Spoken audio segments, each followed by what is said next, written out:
Mobile photography is on a rise, and what we are witnessing now might be the next evolution. A true blend of mobile photography and traditional photography. Meet the Vivo X200 Ultra. While I'll take you through this unique unboxing experience, I also want to talk about why this phone really matters. Why it isn't just another Ultra, but a device that I've been waiting for and needing to test out for quite a while. And that's because of one of the biggest rumors about this phone has now been confirmed. The 35mm equivalent main sensor. And that changes everything. You get better compression and more natural depth in the shot itself. Now with this unboxing, of course, we get this really special full photography kit. We've seen this trend gaining momentum. Xiaomi did it, Vivo tested the waters with the X100 Ultra, and of course way back the legendary Nokia Lumia 1020 also had something similar. Even Nubia and its Z70S Ultra has jumped into this trend. But this is a serious upgrade from what Vivo offered before. Now a little bit back to the phone itself. It comes in several colors. I did ask for red, but unfortunately it wasn't available anymore, it seems. However, we did get this really clean white version. Though to be fair, it's going to live most of the time inside this camera kit anyway, so I don't really see the color that much. Yes, the camera module sticks out, but it's not more than what we have seen from Xiaomi. It's simply put that Xiaomi hid it more. Inside the box you will find your usuals, the soft case, your charger, cables and some small extras you expect. Let's finally look at what makes this camera kit so special. Designed by PGI Tech. This case is beautifully crafted. It features this sleek two-tone design with premium leather-like style texture on the back, and it feels really high quality in the hand. And then we have this new grip, battery powered, solidly built and much better than the one that we got with the X100 Ultra. Honestly, I think this outshines the Xiaomi photography kit. Not to mention that this one also is built much better. It auto locks when you push it on the phone case itself. And here you can really see the jump in quality. The grip still has the tripod thread beneath it, but also you got some selections of different ring mounts, including the important 67mm thread that lets you attach different filters. And this is the highlight. This is the reason why the kit stands out. Zeiss in collaboration with Vivo has delivered something special. A high quality attachable lens. You can screw this directly on the case itself, align the white dot with the mount itself and it clicks perfectly into place. This lens uses the periscope camera and gives you a 2.35 optical zoom. This without a doubt is the highest quality case I've seen when it comes to these photography kits. It's really well made and the features that you get with it are really important if you want to push your mobile photography further. Not only do you get that lanyard connection next to it that you can easily attach and detach, but also of course the thread that allows you to put on different filters. But naturally, what are my initial impressions when it comes to this camera and the camera kit itself? One thing that I really want to talk about is this new additional lens that comes with the camera kit. To begin with, it is really well built. You definitely feel the build quality in your hands. I've also been getting some questions about using it in Pro mode. Sadly, that doesn't work. The lens only properly works in that new mode specifically for it. That said, if you switch to manual focus in Pro mode and flip the image afterwards, and if your subject is far away enough, you might be able to pull some decent shots out of it. I will be testing that if I can. Now I want to say right from the start, if you nail the focus, get that image locked in and turn down the brightness, the results can be incredible. The details that it retains because it's using a optical zoom instead of course a digital crop makes all the difference. Some of these shots are really stunning, even with moving subjects. Personally, I always find myself turning down the brightness as well, especially now that of course we have EV control under this specific mode. You can control it with the new camera button. Is the best way to describe it. You slide either left or right to adjust that EV mode.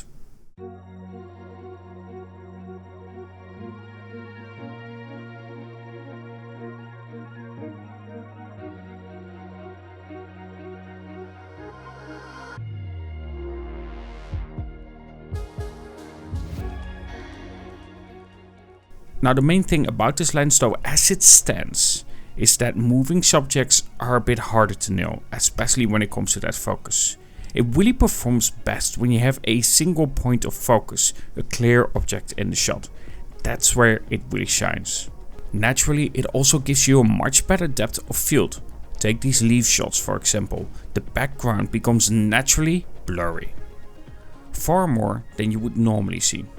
Wrapping up the lens itself. If you do get the focus right, even with a moving subject, the quality is far beyond what you would normally get with a periscope camera. Realistically, the main attraction for the Vivo X200 Ultra however is that new main sensor. I'm aware we're losing out on the 1-inch sensor type, but in turn we have a 35mm equivalent main sensor. A focal length that gives you a much better compression, allowing not only for the shot to look more natural because of it, but also giving you more and a better depth of field in the shot itself, even more so with close-up shots. So a 35mm equivalent focal length doesn't only work for stills, it also helps with video recording itself. Using a 24mm equivalent would have the situation where not only is my face stretched out, but also the background would be further away and therefore less natural depth of field. With the 35mm equivalent focal length, not only does my face get squished in a little bit and therefore look more natural, also the background gets closer and therefore you get a more natural depth of field with a 35mm equivalent focal length. Naturally, in these first impressions of it, I cannot give you a full take just yet when it comes to the performance, be it with the main sensor or the largest ultra-wide of any phone currently on the market. Either way, before we leave, I really want to showcase some shots that I've taken with of course the Vivo X200 Ultra, so you at least have an impression of what it is capable of when it comes to capturing shots on it. Alright, forward shots are always very difficult for phones, so what I'm gonna do to create some depth of it is use these little branches that are sticking out and create like a portal looking through it, so you actually have a focus point instead of, if I do without it, you just don't have that focus point. This allows for some depth in the shot. You can even edit it, so I'm gonna do a raw shot of this as well, which again will be available for my members.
So at the end, the Vivo X200 Ultra. What do I think about it so far? It's hard to tell like full situations, how the new style works and if it's actually something that I really like about it just yet. Because simply put, I haven't tested it out properly. These are initial impressions for a reason. I need to go to different situations and then see how it holds up. So stay tuned for that and of course subscribe for that. But without a doubt, having a 35mm equivalent main sensor is something that I'm really excited about.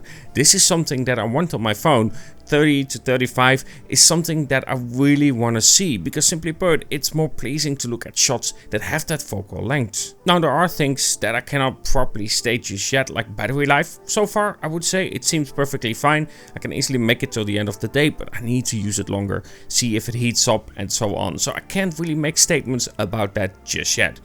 Like stated though, what I can make a point about is of course that camera kit. I really like the build quality of that one. It's far superior than what we had with the X100 Ultra. It was a little bit flimsy and it just wasn't well built compared to what we have now with the X200 Ultra. Then the additional lens is something that is really helpful, and as well of course I'm gonna test out whether I can make it work somewhat in Pro mode by flipping the image and of course processing it afterwards. We'll see when it comes to this situation, and of course when I go to Germany and test it out there with mountains. I really want to see how it holds up there. Either way, I do hope that you enjoyed my initial impressions about the Vivo X200 Ultra.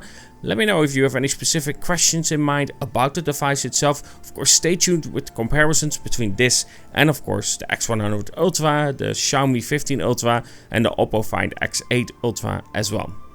Either way, before we leave, I really want to thank my members. Thank you so much for the support. It really means a lot to me, and especially for my channel. And of course for you guys, I will be uploading some of the WAV files that I have taken with the Vivo X200 Ultra. Of course, if you want to become a member, you can by clicking join somewhere below. I think it's next to subscribe. And while you're down there and you aren't subscribed yet, don't forget to subscribe and like the video. It really helps out, of course, my channel. Watching the video to its full length really helps out as well, and I think commenting as well. So we can hit that algorithm stuff. Either way, thank you so much for watching, and talk to you guys in the next.